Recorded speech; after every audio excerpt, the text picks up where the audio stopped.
That's right. So it would be correct to write a book called Misquoting Suetonius? Absolutely. Scholars do this. And Scholars write books all the time about how you don't know about what Plato actually wrote, or what Homer wrote, or Suetonius, or Tacitus, Euripides. This is just what scholars do. Of course, there are scads of books on just these topics. And so when you cite them in your works, you will say according to the best sources, and we'll question the reliability of Suetonius or Gospel of Thomas, whatever else it might be. There's no scholar who's an expert in Suetonius or Cicero or the Gospel of Thomas who will tell you that we absolutely know what these texts originally said.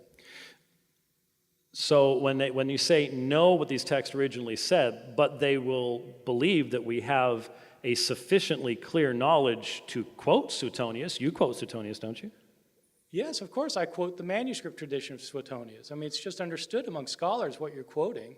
And so you say in your books, I'm not really quoting Suetonius, this isn't really what he said? I'm saying that we don't have the original text for any writing from the ancient world. The New Testament is no different. Just as you can't establish the original text of the New Testament because you don't have sufficient evidence, you can't establish the original text of Suetonius because you don't have original evidence. For some of these authors, I mean, the manuscript tradition is pathetic. I mean, for some very important works from antiquity, we have one manuscript that's a palimpsest. And so, I mean, yes, absolutely, we have exactly the same problem. And when you say that, well, nobody goes on about the Gospel of Thomas, absolutely wrong. Scholars of the Gospel of Thomas talk about this all the time. I mean, this is a major issue of scholarship.